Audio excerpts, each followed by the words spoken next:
Welcome to the Energy Conversations podcast, your go-to source for unpacking the complexities of the South African energy sector. My name is Lungile Mashele. I will be your guide, and every 2 weeks, we will be on a journey of bridging the knowledge gap surrounding South Africa's energy sector and the transition to a low-carbon economy. Welcome back to the Energy Conversations podcast, where we break down the complexities of the South African energy sector into digestible insights as we explore pivotal topics shaping the future of energy in South Africa and beyond. I am your host, Lungile Mashele, and in today's episode, we will be unpacking the outlook of South Africa's energy sector with a distinguished panel of guests that will be joining us today. We've got Dr. Enos Banda, Lungile Mashele, Craig Morkel and Pippa Brown, who will be able to shed some light on some of the key developments that are happening in the South African energy sector and their views in terms of the work that still needs to be done to ensure that we actually are building a sustainable energy sector.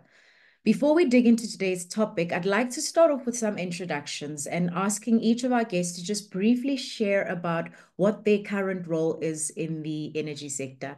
Craig, if I can start with you, what is your current role in the energy sector? Thank you very much for inviting me. My name is Craig Morkel. I'm CEO of Pippa Energy, a technology agnostic project developer.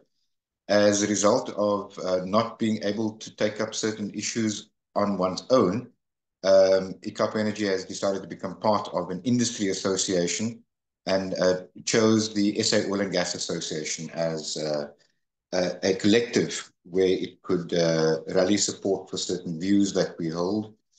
And as such, have been elected as the chair of the gas economy leadership team at SAOGA, but remain technology agnostic. We are developing projects across the technology spectrum. So no evangelism from my side. Thank you. Perfect. Thank you. Thank you very much for that, Craig. Dr. Banda, if I could move over to you and get your brief introduction about what your current role is in the energy sector. Thanks, Lungile. My name is Enos Banda. I'm the group chairman of the BG Energy Group, under which we have gas to power projects, grid infrastructure company called Green Transmission Company. And I am currently CEO of Enatrag, with whom we have a relationship in the development of renewable energy projects and collector grids. Thank you. Perfect. Thank you. Thank you very much. Lungile, if I could ask you to please briefly introduce yourself. Sure. My name is Lungile Mashele. I'm an energy specialist for an institutional investor. I am also a non-executive director. I am also a lecturer and a business day economist. Thank you. Perfect. Thank you very much, Lungile. Pippa, if I can close off the round of introductions with you, please. Thanks, Lungile. Very excited to be here and contributing to this important discussion. So thank you so much for having me. My name is Pippa Brown, and I'm the Senior Manager for Operations at the Energy Council of South Africa. So the Energy Council was launched around November 2021 with a mandate, quite an extensive mandate across the energy sector, focused on capacitating and supporting an optimal national energy transition and a thriving energy sector with inclusive economic growth. So I look after our member forums and our engagements, our stakeholders, as well as our communications. And I have about 18 years experience in the energy sector, predominantly internationally. Thank you. Perfect. Thank you. Thank you very much for those introductions. To start off today's episode, I'd like to start by laying the groundwork for where South Africa currently stands in terms of its energy sector. And the reality that the country is currently balancing multiple priorities as it plans for its energy future, from sustainability to actually ensuring that we've got economic growth while also balancing socioeconomic development challenges. Craig, I'd like to start with you. What are the competing imperatives that you believe should inform the policy, planning, and procurement of various energy pathways in South Africa's energy mix? Thank you very much, Lungile. I think we're quite clear on what the energy trilemma encompasses energy security, affordability, and environmental sustainability. The other imperatives that remain important but are not being modeled effectively include the impacts of each energy mix option that comes out of the modeling exercise on socioeconomic and fiscal impacts. That needs to be modeled, right? Or else we won't know what impact a particular energy mix might have on the socioeconomic circumstances of South Africans, and the fiscal impacts might be dividends that we could achieve. So I think we need to consider all 5 of those imperatives in the modeling. Techno-economics does not deal with socioeconomic impacts and fiscal impacts directly, and therefore we've come to the conclusion that another layer of macroeconomic modeling would need to be done in addition to the techno-economic modeling that we are so familiar with, software packages such as Plexos and PIPSA, etc. This then obviously will assist government when it takes the techno-economic modeling and applies policy adjustment. It can use the socioeconomic and fiscal impacts and the evidence and data related to that to then inform its policy adjustment. It is perceived at this stage in time that policy adjustment is ideologically motivated, or the whims of a particular minister, which it need not be. Policy adjustment could be evidence-based, and that additional layer would be required to do so. Thank you. Thank you. Thank you very much for that, Craig. It's quite clear that any policy planning and procurement really does require a careful balancing act. But, you know, as we look at these processes, I think it's also important to consider whether our institutions are in fact equipped to manage this transition. And Dr. Banda, I'd like to bring you into the conversation at this point. In hearing from you, do you believe that our regulator has the resources and the capacity needed to tackle the requirements of a very fast changing energy environment in South Africa? Thanks, Thokozile. I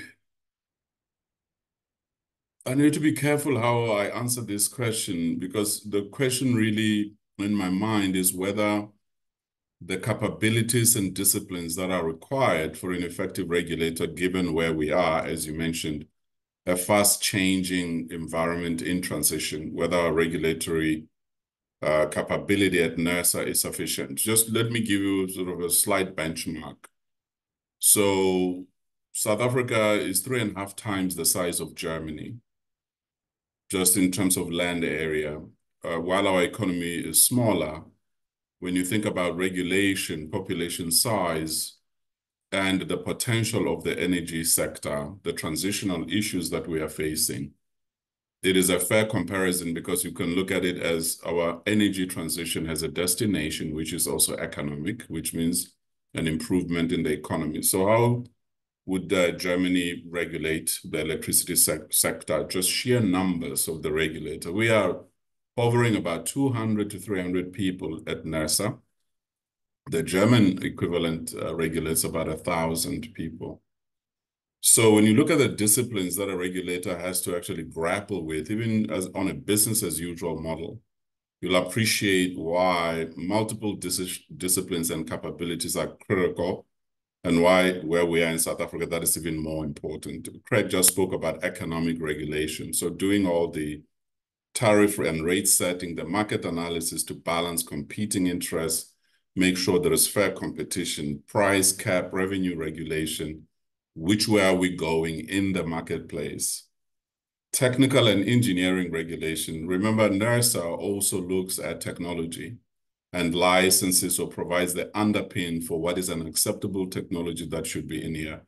Currently, while a lot of the standard setting is done by Eskom as a regulated entity itself may have a conflict in relation to the adoption of certain technology. Imagine Vodacom deciding which phones come into South Africa.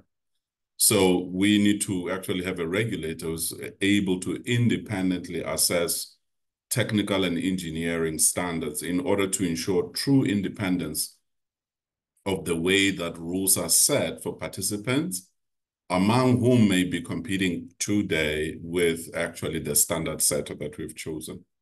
Legal and compliance, licensing and permits, enforcement and compliance, dispute resolutions if there are conflicts among or between or in relation to the sector, environmental and sustainability regulation associated with the electricity industry, climate change strategies, because if you're going to have a transition and you have this overarching law related to climate change, is our regulator up to scratch on the impacts of that and how to regulate the implications of it? Consumer interests, consumer protection, public consultation processes, dealing with customer service standards. Many people will complain about municipalities not responding on time, downtime, overbilling, all of that. Is the regulator ready for what is coming as technology deals with the customer interface? Market and competition oversight, policy and strategy, and with renewables becoming a major force in the way that systems are organized, does the regulator have the ability for renewable energy and innovation, integration, financial and risk management? We're talking about municipalities that are bankrupt or insolvent, and the implication of that in the electricity sector. We've just heard, for instance, now a new area, international affairs. The government is talking about procuring energy from outside of South Africa to supply the South African market. How good are we in regional collaboration and the international affairs implication of that? So much data and analytics, et cetera, et cetera. So when you think about the scope of what a regulator should be capable of, and you say 200 people, not all of whom are actually professionals in the system, I don't think we're ready. Phew, okay, some really sobering thoughts. I think at the end of the day, we can have all of these plans, we can have all of these policies, but we really do need to have a concerted effort and focus on building up the necessary capacity in our institutions, because that is the only way that we're actually going to ensure that we have a transition that actually will be viable, and that will actually, we actually then be looking at and taking into account all of the various disciplines that are so important in taking into that so need to be taken into account in this transition. And you've really highlighted some very key disciplines. But I think also, if we take a view of, institutional capacity is obviously very key, but I think broader economic conditions also play quite a big role in this changing energy landscape that we find ourselves in. And Lungile, I'd like to bring you in here as an energy economist and really just hear from you. How do you see the current economic landscape influencing South Africa's energy transition, particularly regarding the key economic challenges and opportunities that are shaping investments and policy decisions currently?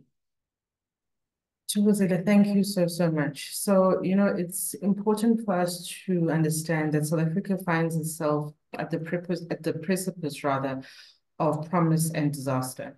There's a coalition government alongside growing inequality, deepening energy poverty, and electricity tariffs that are beyond the reach of many. South Africa's key economic challenges at the moment are unemployment, particularly youth unemployment, inequality, and the rising cost of living. So the key for our government in the next decade, I would say, will be to grow the economy while creating jobs and simultaneously decarbonizing the energy mix to ensure that companies remain competitive, but also, more importantly, ensuring security of supply. So we're basically speaking about job creation.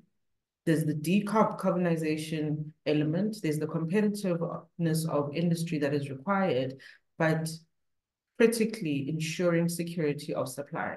We cannot have what we had in the last 2-3 years, where the lack of electricity supply basically scuppered all economic growth prospects. We are now talking about perhaps growing at 2% GDP only because of the remarkable turnaround that has happened at Eskom recently. So the interplay between energy supply and its security and the economy cannot be overstated enough.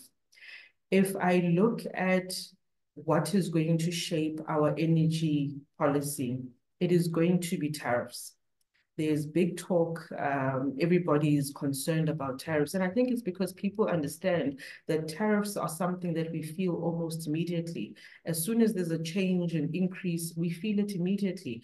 Therefore, there's an understanding that going into the next local government elections, what happened at national will happen at local government too. So there's a big concern around policymakers, around decision makers, primarily around tariffs. And of course, this will then feed into the types of technologies that we need. And then, of course, in the long term, looking at your decommissioning schedules, your emissions, your decarbonization goals, and what technologies are then required. If I were to take a step back from the South African, view and say that let's look at a global perspective and what's driving energy transitions, it is artificial intelligence, AI. We have seen how the use of AI across the world has changed energy investment and policy decisions. The US, for instance, has extended the life of its coal-fired plants. In the long term, they are talking about introducing nuclear. I think it was just 2 weeks ago that Amazon announced their nuclear plans. For the last few years, Bill Gates has been talking about nuclear for Microsoft. So everybody understands that you're going to need firm power, but it is also going to have to be decarbonized. And now nuclear is something we were not even talking about 3-4 years ago.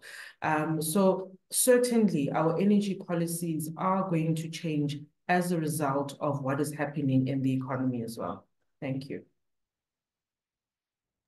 Thank you. Thank you very much for that, Lungile. I think it is quite important to understand the economics behind the transition. And I think also, thank you also for bringing in broader geopolitics into the conversation as well. And I'd like to just close off this round and really just bringing it back home in terms of developments that are happening right now in the South African energy sector. And Pippa, I'd like to bring you in here and ask that you share just some of the most significant developments currently driving change in South Africa's energy sector. Thanks, Thokozile. Lungile referred to earlier the remarkable turnaround in Eskom, and I think to me, at the core of that, or the bottom of that, is NECOM. So I think what's really driving change within South Africa's energy sector at the moment is the National Energy Crisis Committee. And for those who may not be familiar with the term NECOM and what it's all about, it was established under the presidency and tasked with the implementation of the Presidential Energy Action Plan. So that was announced by the president in July 2022. And really, it's a collaboration, a partnership between business, Eskom, and government to deliver the agreed objectives under that plan. And it's further backed by the CEO pledge, which I think has now over 150 of South Africa's leading companies backing that. So I think critical to understand how it works is that the NECOM work streams are led by co-chairs who are nominated by Eskom and governments and supported by a NECOM secretariat. But business participation follows an agreed governance process, and that's coordinated, in the NECOM pillar or the energy pillar by the Energy Council with support from Business for South Africa. And obviously, up until mid-2024, we were very focused on ending load shedding. And there's some incredible numbers, behind that, which sees this change that has come about. 57 businesses contributing to interventions at power stations, over 350 private sector experts, over 9,000 hours of engagement with Eskom. And we can see the results of that, over 6 months of zero load shedding hours in 2024, which we haven't seen in a few years now. So I think that, coupled with the approval of the ERA bill and as well as the establishment of a dedicated ministry for energy, is really providing a clearer political leadership and direction to the sector.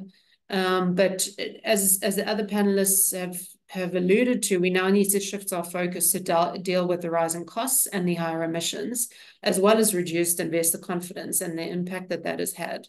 And I think we're seeing that under a revised NECOM 2.0 under the 7th administration. So focusing on some of the biggest challenges that currently face us, around private sector investments into new generation, which includes enabling factors such as grid access and wheeling. They're looking at market reform, design establishments, implementation and readiness. We're looking at strengthening and expanding transmission capacity. And then critical also is supporting municipal reform. So the strategy formulation and capacity building, which has also been alluded to by my fellow panelists, is critical. So I think to kind of end on a positive, because I'm talking about all the work that needs to be done, I think we can all understand the detrimental impact that load shedding has had, but really the upside of it is that the small silver lining is that it has created a focus and enabled a partnership approach between business and government. So I think if we can develop clear, focused plans and approaches, risk adjusted, as well as quickly mobilize support resources, we really do have a unique and important window of opportunity for South Africa to fast track our economic recovery from load shedding and to get back onto a sustainable and just energy transition pathway. Thank you for that, Pippa. And I think what you're really highlighting there is the importance of collaboration, and I think that's really going to drive this round of questions and the thoughts that I'd like to get from our speakers in terms of this, in terms of collaboration, and how do we actually ensure alignment, and that we're harmonizing all of these efforts into, a concerted or a clear pathway that everybody can stand behind. Craig, I want to bring you back into the conversation and picking up again in terms of what we were talking about, or what you were sharing around when we're talking about these competing imperatives that need to be harmonized in ensuring that we actually do have a just transition, but that we are then properly dealing with ensuring that, with South Africa's diverse energy mix. And I'd like to, just hear from you, Craig, and get your thoughts around, how do you think these competing imperatives can actually be harmonized in relation to South Africa's diverse energy mix? Thank you so much, Dr. Zile. I think we need to revisit the definition of the problem statement as it is right now. If one looks at the just energy transition finance in particular, it only supports renewable energy. Right? It's clear from the terms and conditions of the finance being made available that it is not, in fact, about reducing greenhouse gas emissions. If we accept that in the geopolitical context, we've agreed with our international partners to a globally common but nationally differentiated just energy transition, then how do we differentiate ourselves on the basis that we are contributors of about 1.7% to global greenhouse gas emissions as South Africa, and the rest of Africa about 3.8% to global greenhouse gas emissions. We need to ask ourselves if our response is proportionate to our contribution to greenhouse gas emissions in the first place, right? And if that's so, and greenhouse gas emissions become the key metric by which we define our contribution to avoid 1.5 degrees Celsius, then it cannot only be about supporting a particular technology. To give an example, practical as it may be, if we were to switch from a higher emitting energy pathway to a lower emitting energy pathway, that should be accepted in principle could include various technologies that are not renewable.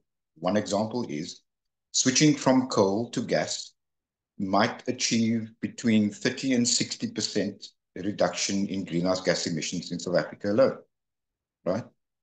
We need to compare that with the pace and cost of expanding the grid to accommodate renewable energy, which is important. That must continue. But that ambition needs to take into account the very real constraints, the technical and financial constraints of building out 14,000 kilometers of additional power lines and the transformers that need to go with that at each grid connection point. We need to take into account the fiscal headroom for that. And I'm sure colleagues would talk to the meager support for the support from World Bank's meager facility to support the private sector participation in these new infrastructure. But we also need financial support from abroad for the other technologies that also reduce greenhouse gas emissions, such as the example I gave, switching from coal to renewable. Let me end it there for now and give colleagues an opportunity to add to that.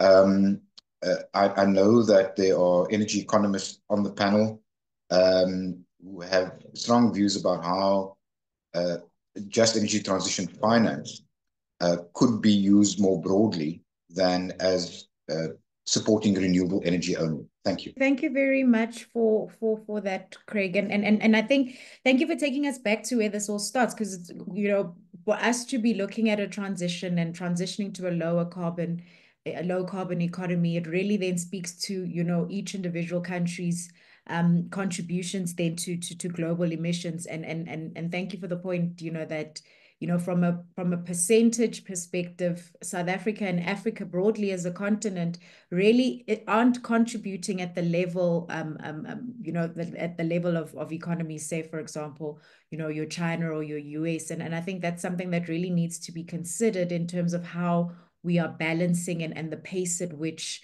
the pace at which South Africa transitions.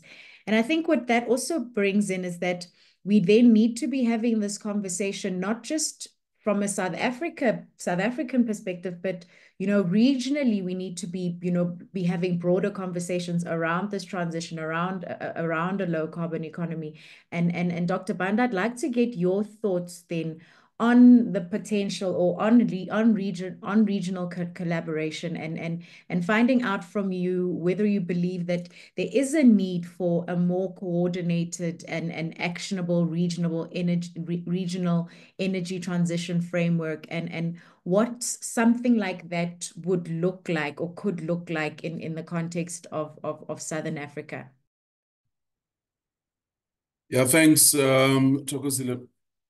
When I was chairman of the National Electricity Regulator, I actually pushed quite hard for regional electricity regulators association. This was in the late 90s. So even then, it was very visible that regional cooperation among our countries, particularly in the SADC region, would make a lot of sense. It's obvious why. We are, you know, very important trading partners with one another. Some countries in SADC are landlocked and depend on the maritime borders around other countries to be able to import. So we've got an incredible amount of collaboration that we do as a region, mainly related to trade in goods and to a certain extent, movement of people. The gold industry and the mining industry in South Africa was built with regional labor. And you know, the Employment Bureau of Africa, TEBA, is still a memory for me, where you know it would extract young men from in the entire region into the South African economy. On a positive note, the region has diverse resources, with South Africa clearly a commanding and fairly dominant user of electricity in relation to our industrial development as well as population size. So to think of ourselves as a self-sufficient island in relation to our energy future, I think is a mistake. To Craig's point, the diversity of resources that exist around the region, hydro, gas infrastructure and opportunities, as well as the potential to tap into that as a way of creating regional economic development while providing South Africa with the security of supply that we require, is something that regional cooperation would achieve.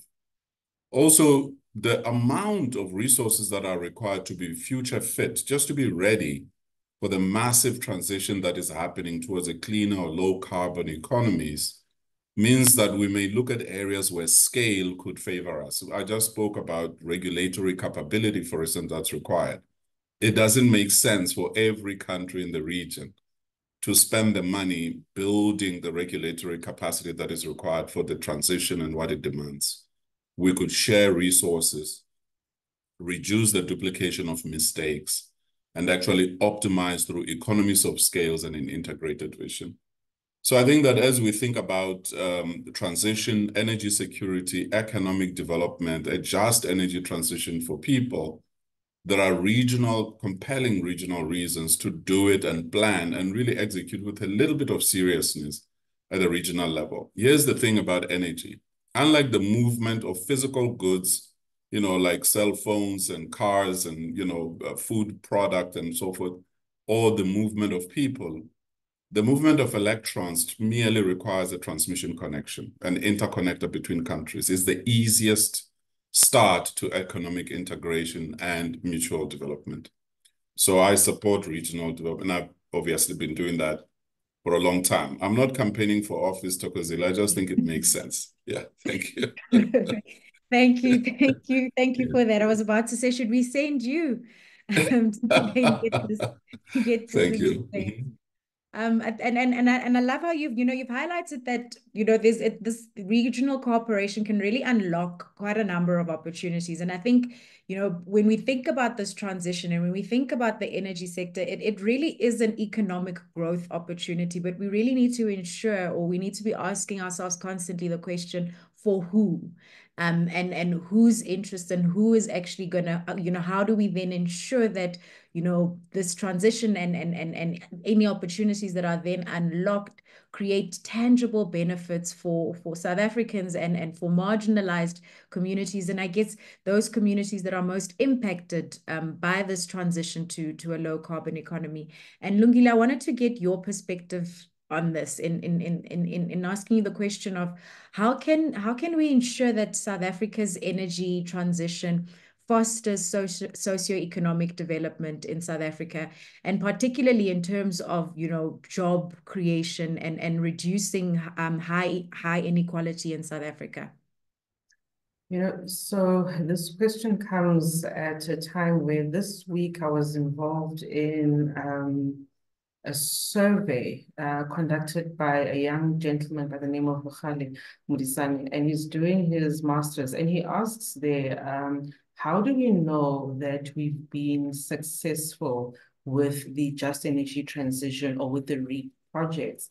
And I had difficulty answering some of his questions, because I don't think we've ever critically assessed what would success actually look like. There's the technical success, which are the megawatts, yes. But socially, what does this look like? And I think these are issues that we're grappling with. And if I look at where we are, where the first renewable energy IPP projects, for instance, are 10 years older this year, my biggest fear is that in 2034, when these projects need to be decommissioned, we're going to leave these places just like the mining industry, okay? In the sense that there's an over-reliance, especially if you look at what some of these IPPs do, there's an over-reliance on them to fulfill the municipal IDP, to fulfill municipal or government obligations. And I just fear that when these companies are decommissioned and they leave those particular areas, those communities will be worse off.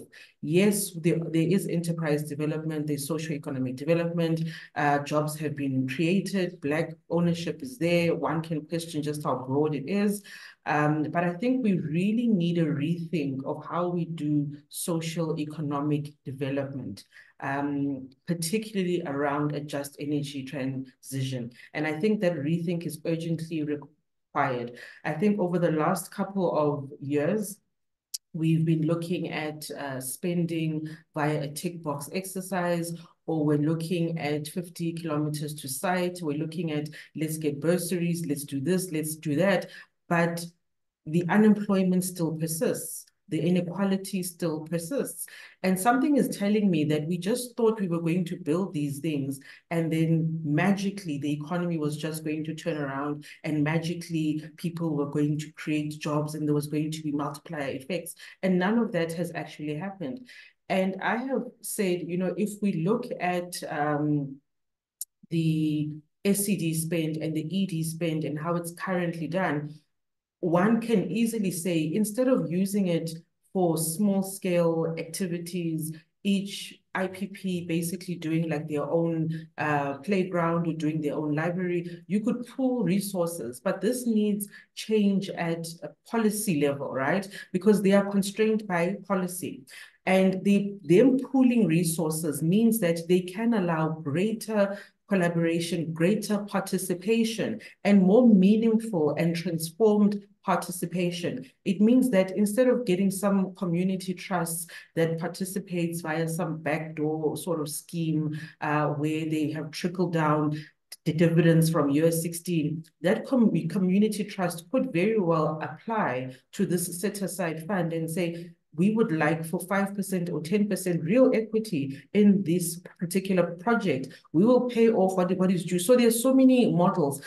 Top of mind, one comes up and, says that if you look at some of the landowners in these areas and the rentals that they get, you're looking at about 400 million over a 20-year period. Okay, this is how much some of them are actually going to get. Now, my thing is, imagine if we had looked at land ownership and transformed the land ownership to make sure that instead of one farmer and his family getting this 400 million, imagine if there were 400 families there and they were getting this 400 million, what that would do for them being able to send kids to school, them being able to start businesses, to start ecosystems. It becomes bigger and larger than just enabling one farmer or enabling one BE participant. And I think this is what has been missing, that we didn't really consider what would be the critical success factor. Because if after everything we've done, all we've done is make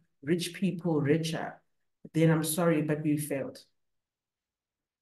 Thank you very, very much for that. And Lungile, and I think you're really highlighting the point that it needs to be broad-based. Whatever impact, whatever benefit that is derived needs to be broad-based, and we really need to be getting to a place where we're moving it from small pockets, or just from having it as small pockets in a small group, but actually looking at how do we actually ensure that we're making a real impact and a meaningful impact in these communities. And the point that you're also making is that it does, there is a dependency that then gets created on these projects, but the reality is these projects are not infinite. At some point they are going to end, and then what happens? And I sit on one of these community trusts, and I've recognized that is a real challenge. And to your point as well, is that you then finding that with these IPP projects, they're then having to take on, or there's then a perception from the community that the project is now responsible for service delivery. You've moved from we have this specific, economic development plan that has been set up, but now you also have to respond to the fact that there are real needs and there are real service delivery challenges in those communities. And again, the reality is whatever the dividend that does get to these community trusts, or the financial benefit that gets to these community trusts, is not, if you're looking at it from a project perspective, you actually aren't able to have that kind of impact. And I tend to think, what you're sharing in terms of aggregating all of this, or clubbing it all in, really could ensure that we have a bit more meaningful impact. Because especially, you've got some projects that, you've got your big 100 megawatt projects, but there are projects that are 20 megawatts. And what a 20 megawatt project is able to do versus a 100 megawatt project is significantly different. but both those projects are facing the same community challenges. They're facing the same request, to be helped. But now some of these IPP projects actually can't, and we need to be looking at collaboration, between IPPs. But I think that also then speaks to collaboration with government as well, because we've got to then be holding hands and kind of recognizing that for us to be able to ensure that it is in fact a just transition, we then need to be ensuring that we're working together. And Pippa, I'd like to bring you back into the conversation and adding further to the point you made that, the silver lining of load shedding has then resulted in this collaboration between public and private sectors. And I want to hear from you then. How are industry stakeholders in South Africa then working together with government and communities to proactively address energy issues? And what role do platforms like the Energy Council of South Africa play in facilitating these kind of engagements? Thanks, Thokozile. I think we need to recognize the impact of the loss on capacity and capability in the state during the state capture years. The energy transition is extremely complex and challenging, and we really do need to build more capacity than we currently have. And I think that's where this partnership and collaboration really comes in. I spoke quite extensively to your last question around the success of government and business working together to address energy issues through NECOM. And, the Energy Council's role there really is leading in the administration and coordination of the business response into NECOM. But I want to touch on kind of two other areas because you specifically asked about the Energy Council that we're working on that I think really will contribute significantly to South Africa's transition. And the first is around data and modeling. So we've launched a platform called the EDMSA, the Energy Data and Modeling Platform, which is the first kind of cloud-based modeling platform for South Africa. And really what we're looking to do there is support and strengthen national modeling capabilities. Craig was talking earlier about modeling and what's missing in some of the models that are currently being run and used. We want to ensure that data modeling is more accessible and more affordable, and there's also kind of transparency and collaboration on fact-based positions in what is a very complex national energy debate. So we want to see stakeholders collaborating, coming together, being part of the conversation. We've currently launched it in a pilot phase together with our members to see, actually how is this going to run? And then we plan to launch nationally after that.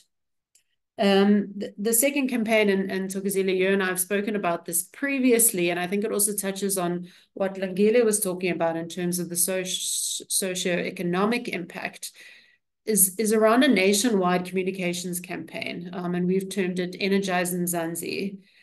I think we can all agree that the energy transition narrative in South Africa has long been characterized by really polarized views and ideologically opposed debate. Craig also spoke about it earlier, very supply side dominated, and people not understanding that when you're looking at an energy system, it's very complex, and it's not only supply that we need to be talking about. So really a distinct lack of facts, complex jargon, unclear communication, and that really creates this lack of trust in the system. And for us, what's important is really low business confidence, and that undermining our investment outlook and economic performance. So I said it earlier and I'll say it again, we really do have an opportunity to turn this around and create a positive outlook. And I believe that can be done or supported with really clear communications. So we've partnered with a few organizations and communication experts to develop a 12-month campaign that's focused on breaking down those silos, focus on, radically trying to simplify the debates and stimulate the dialogue. We've got a lot of research and strategy and modeling work that can provide the content, fact-based, and inform the communications. And we've got kind of 6 areas that we've said are critical for the conversation, for people to understand if we want to progress this conversation. And critically, we're not only, we are a business association, but we're not only focused on business, but also we have a national campaign and one focused on society. So specifically through a radio campaign, to elevate the conversation and help people understand the issues that we are facing in South Africa's energy future. So yeah, I don't want to kind of harp on about those, but I think those are kind of two initiatives to me that really highlight how we're proactively addressing energy issues in South Africa. And at the Energy Council, we are very positive about the 2% per annum potential GDP growth that Lungile referenced earlier by 2025. And I think if we can increase energy supply and reliability to reduce outages, and we can increase total economic productivity. And yeah, we're very positive about that.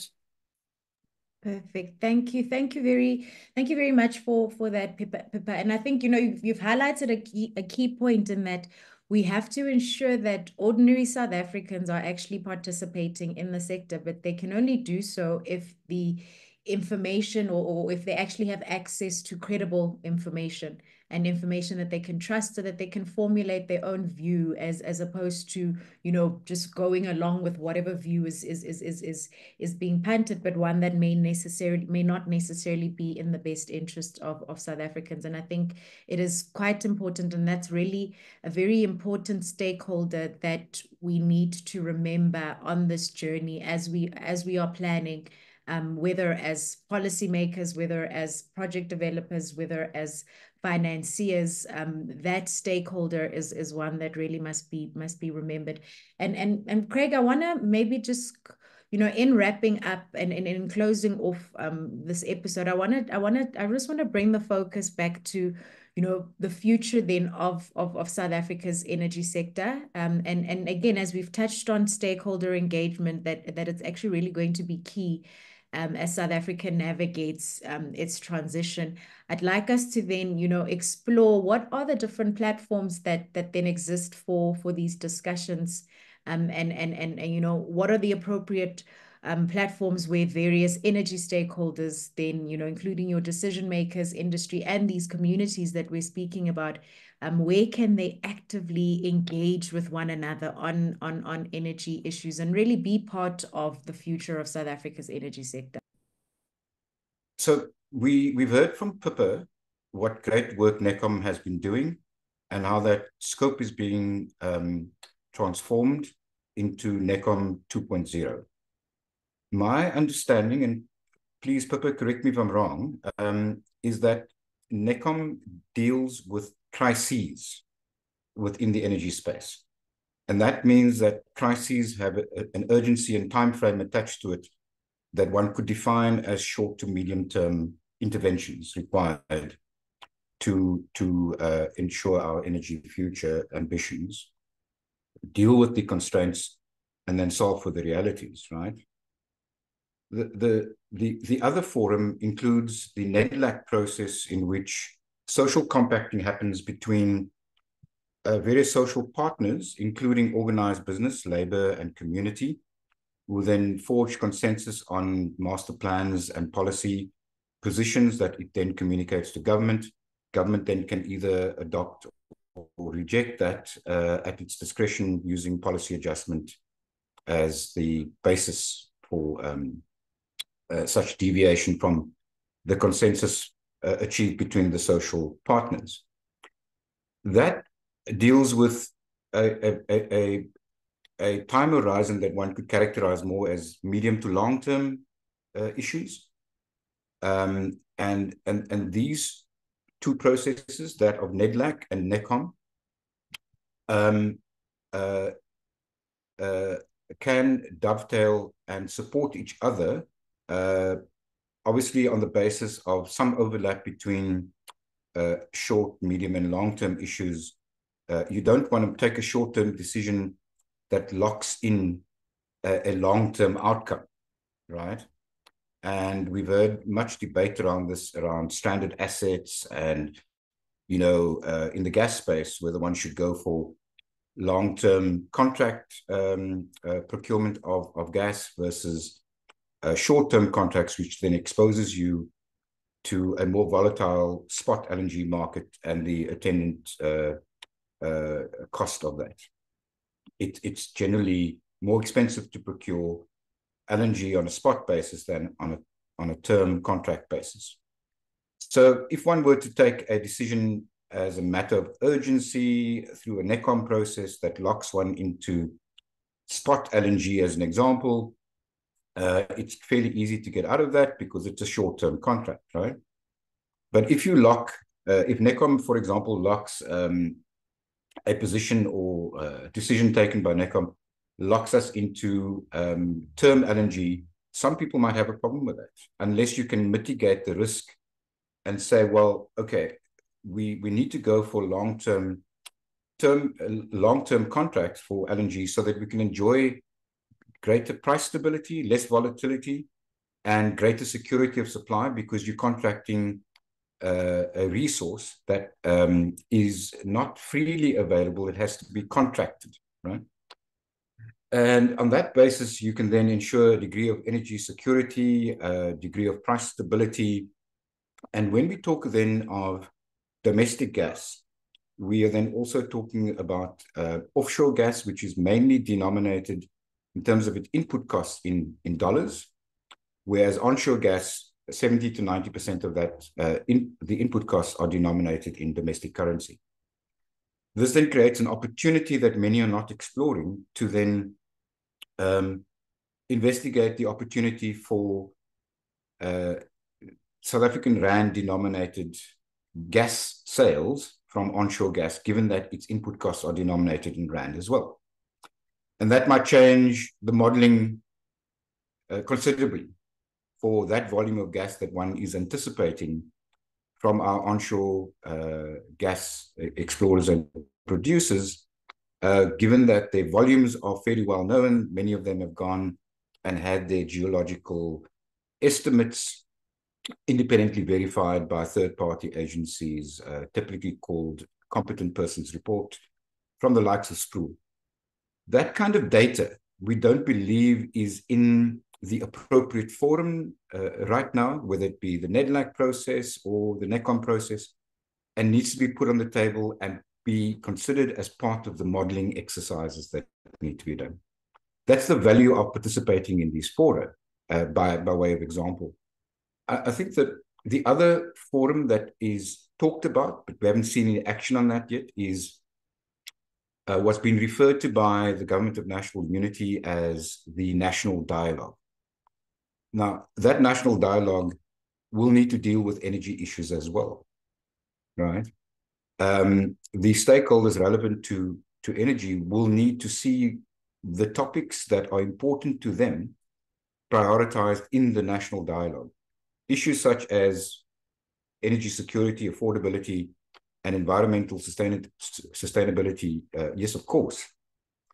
But we also need to deal with socioeconomic and fiscal impacts there in that national dialogue, because that is what directly impacts the quality of life of people on the ground, especially those that face poverty, unemployment, and inequality. We know that government has made a decision that its overarching policy is to deal with inclusive growth, right?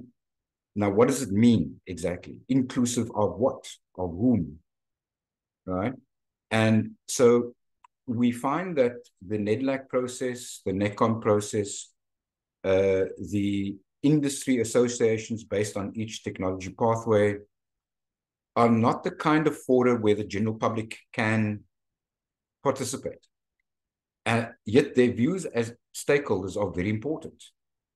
And so we need to create the institutional framework that would enable participation from the general public in a national dialogue, or we will miss the benefit of their views, right?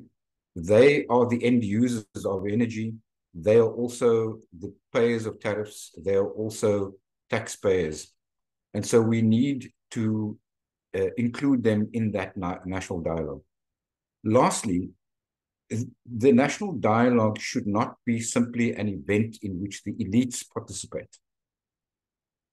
It will need to be a process in which there are regular meetings. It could be quarterly, it could be semesterized, it could be annual, where people come together within their wards, their municipalities, their district municipalities, their provinces, to build up consensus and a mandate between elections for this government and responsible corporate citizens to take into account. And that might influence decision-making in a manner that ideology on its own cannot. So I want to then just move on from the national dialogue to the multilateral fora where we could have an influence. We know COP is coming up again. We've seen the BRICS summit happening in Russia. We participate in the UN FCC structures, including the IPCC. We have bilateral relations with developed economies that are the sources of our just energy transition finance. And those fora become important because we need to go there with a united voice as South Africa, and we are not, unfortunately.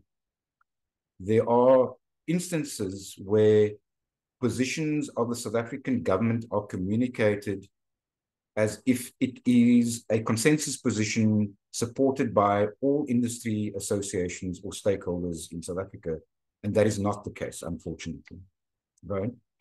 We have seen even those who sat in the negotiating rooms around the Just Energy Transition Finance package since then and returned to say that having witnessed those Just Energy Transition Finance negotiations, a person in that room has said that the outcome of those negotiations are undignified. No, right? That's an important statement from an eyewitness that amounts to a whistleblower saying that in that multilateral and bilateral forum, we came off second best as South Africa, right? And we need to look into those kinds of challenges and ask ourselves how we will ensure that the just energy transition will in fact be dignified for us all as South Africans. I want to leave it there for now, but those are the fora that come to mind immediately where individuals, companies, communities can participate in a coordinated manner. And I want to just touch the last point on a point made earlier by Dr. Enos Banda around the role of the regulator. Section 34 of the Electricity Regulation Act has now been amended. It now provides for the National Energy Regulator, NERSA, to enter into memoranda of understanding with other regulators of relevance to energy.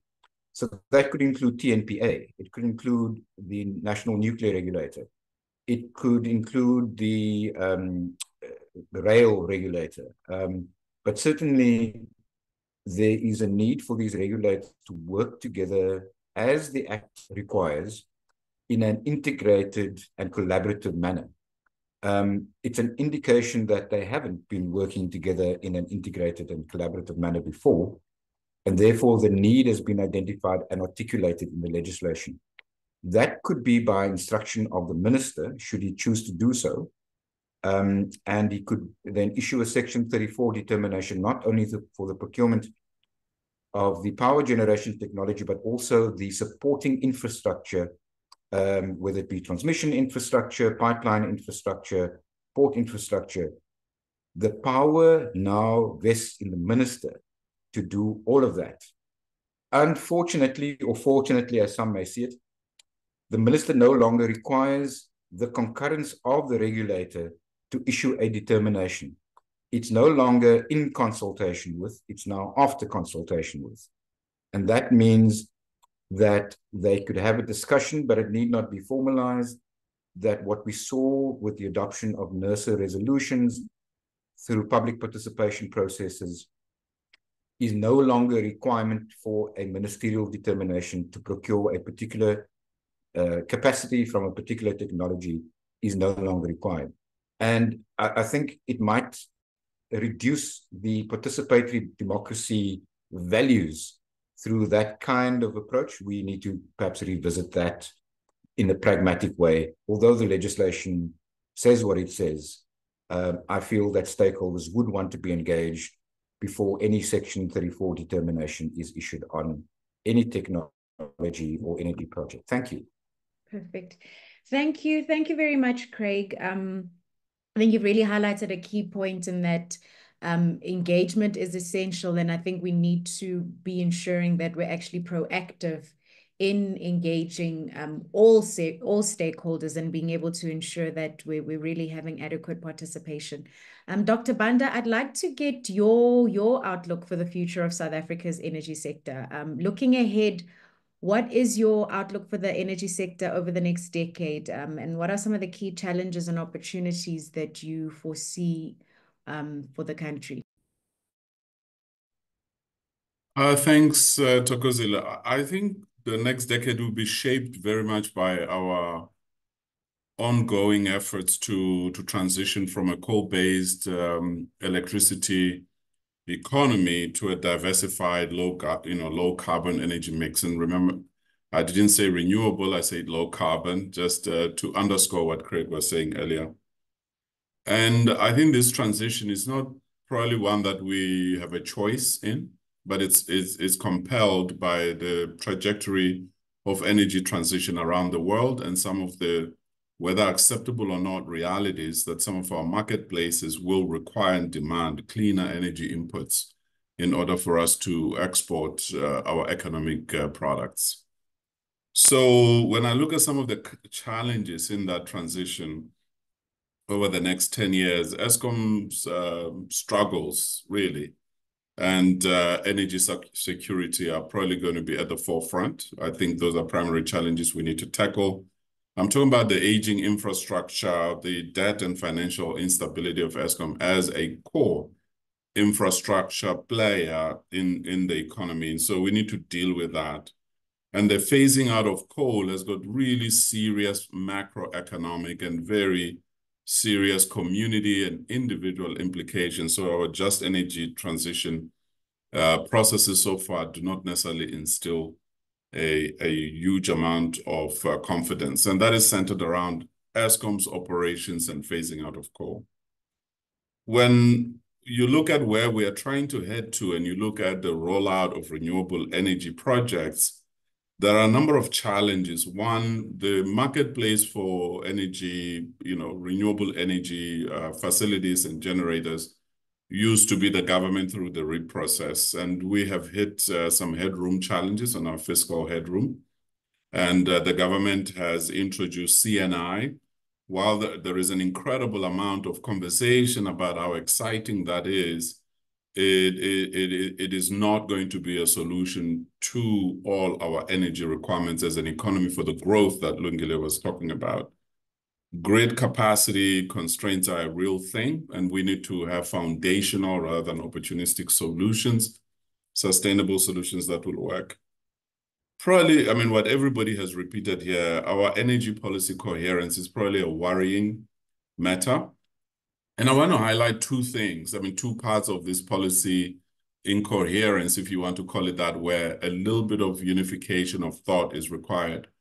We are seeing an incredible amount of attention paid on the energy generation part of our policy making. So you have the Minister of Energy and Electricity, you even have the Minister of Mineral Resources and Petroleum, piping into the energy or renewable, or whether it's gas or renewable energy, the production side, so the supply side. I'm seeing very, very little attention paid on the policy implications of the demand or the consumption side of energy.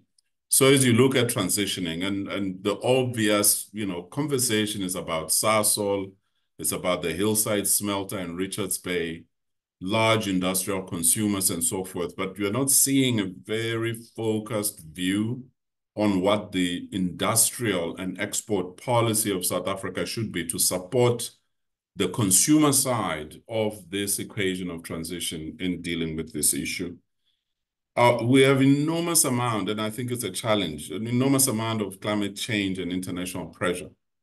I mean, I don't need to repeat what is happening, the decarbonization targets relative to our contribution to the global emissions, and even the financing processes and what is on offer on the energy transition. So these are issues that we will need to deal with as a country and recognize that they present a number of challenges, but there are opportunities as well. Renewable energy actually is a great opportunity for expansion. As we transition from coal, we look at gas as a transition fuel, and we look at renewable energy simply because of its, its capacity to be installed in a large number of areas which hitherto could not even have been considered for energy production. It provides an opportunity as an impetus for economic development at a very localized level. As Lungile was saying, if we pay attention to the industrial policy related to the conversion of investment in energy to social and economic development.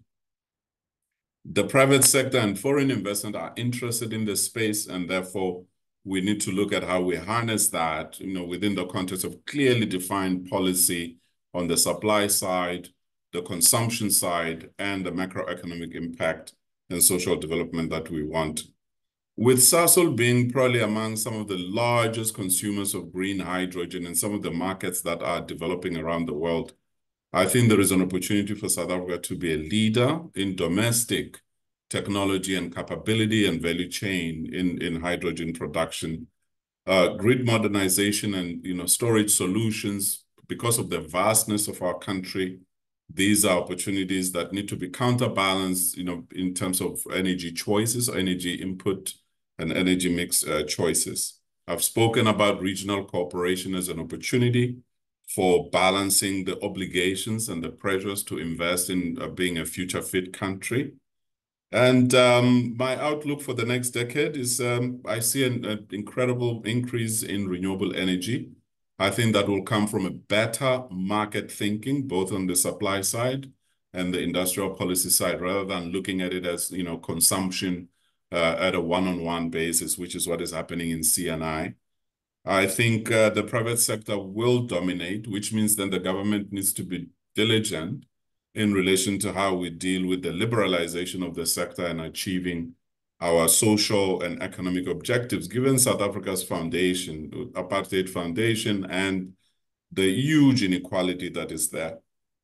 I think we have the opportunity as a country to build a more resilient and sustainable energy system going forward. We have a lot of opportunities domestically and regionally.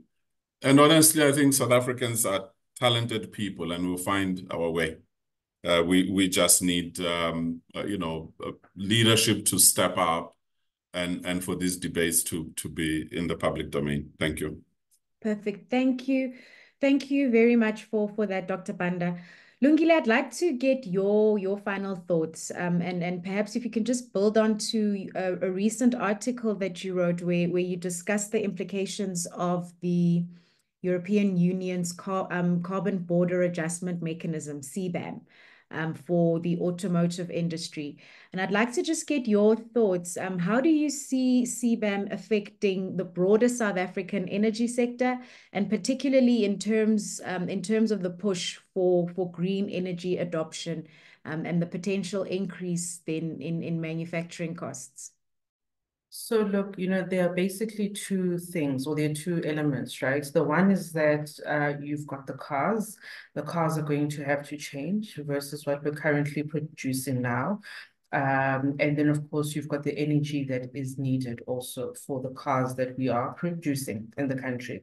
Now, due to CBAM, these cars need to meet emission limits that are applicable in the EU.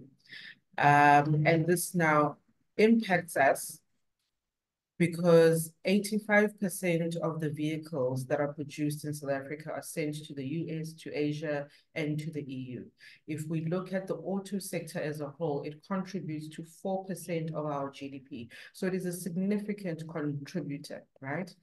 And South Africa fortunately or unfortunately, produces luxury vehicles, luxury sedans. You've got the BMW X3, and these are the types of vehicles that are currently impacted by global economic constrictions or contractions, where people are not wantingly going out to buy a car that costs R1 million.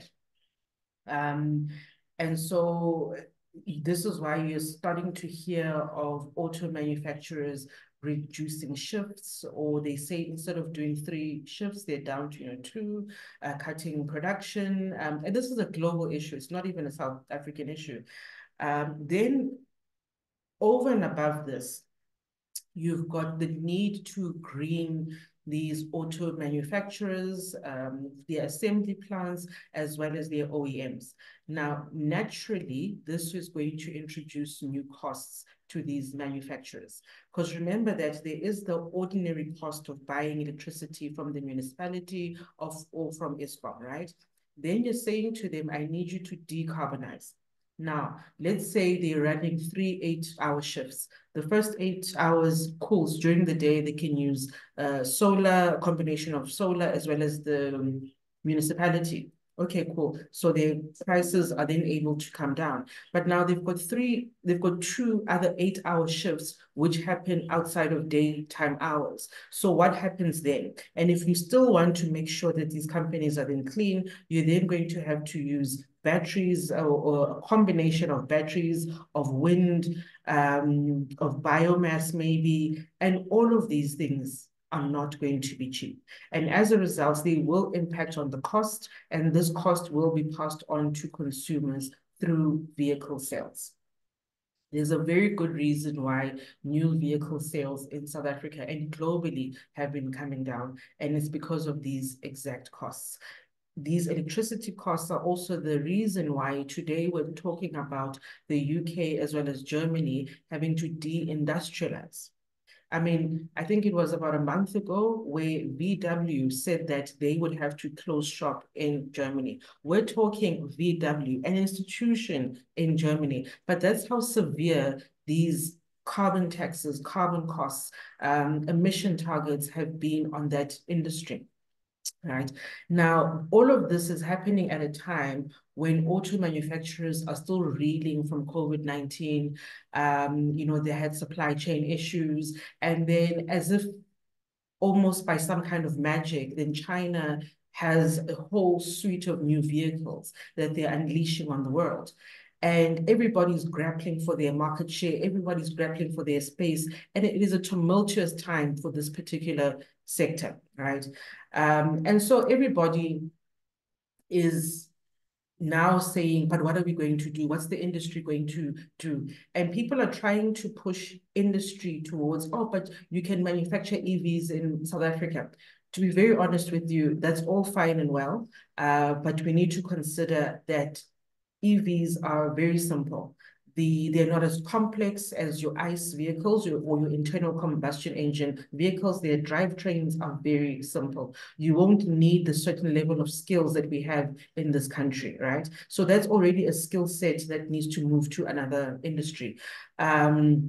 You've got the price tag alone is about 1.5 million for a full EV. I don't know about you, but I certainly can't afford that. Very few South Africans can actually afford that.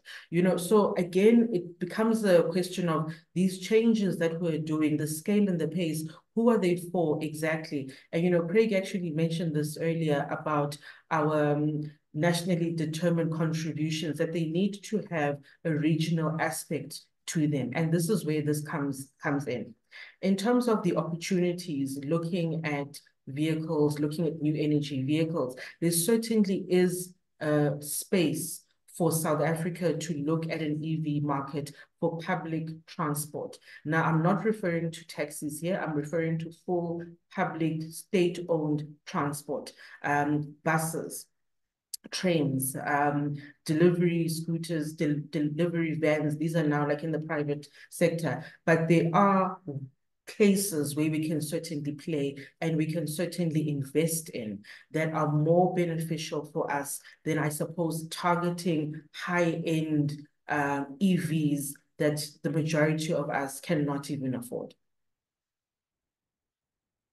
Perfect. Thank you. Thank you very much for those insights, Lungile. Pippa, I'd like to close off this round of questions and this episode with you, and maybe just focusing then on resilience, and just to hear from you, with the rapid pace of change in the energy sector, what do you see as the most critical step that the South African energy sector needs to take to remain resilient and competitive in the next decade? Thanks, Thokozile. For me, really, the most crucial step is the coordination of market reform and that process in line with our Electricity Regulation Amendment Bill, which has the objective of establishing a competitive wholesale electricity market for South Africa. It's not my area of expertise, but maybe to kind of simplify it for the audience, this will include, the development of a high-level market structure and its design, the finalization of the market code. That process has been ongoing, and has included extensive stakeholder engagement sessions. It's the establishment of the market operator, which is ongoing, and then it's the word tariffs has come up a few times. It's the tariffs and market access. So really, that kind of development and implementation of the South African wholesale electricity market is critical, because it has far-reaching commercial, economic, regulatory implications for industry, and it will require kind of significant engagement and preparation. So yeah, as I said, it's not my area of expertise, so I won't go into detail on it, apart to say that, we need to remember that the energy transition is about a significant investment in reform of our energy sector. And this is only going to happen if people take action. So building that collaboration, that coordination, that capacity, skill set is really critical for us to have a successful just energy transition in South Africa. Thank you. Thank you very much for that, Pippa. And that brings us to the end of this episode of the Energy Conversations podcast. I'd like to thank our guests for sharing their invaluable insights today. As we've heard, the road ahead for South Africa's energy sector is filled with both challenges and opportunities. From policy alignment and planning to global trends and stakeholder engagement and collaboration, there's a lot to consider as we move forward towards a more sustainable and resilient energy future. As we conclude season 1 of the Energy Conversations podcast, we hope that you have found these discussions insightful and that they have sparked further dialogues within your circles. Although we'll be taking a recording break, we will continue to be sharing invaluable information with you, our listeners and our followers, in order to demystify the South African energy sector for ordinary South Africans. Until next season, let's keep the conversation going.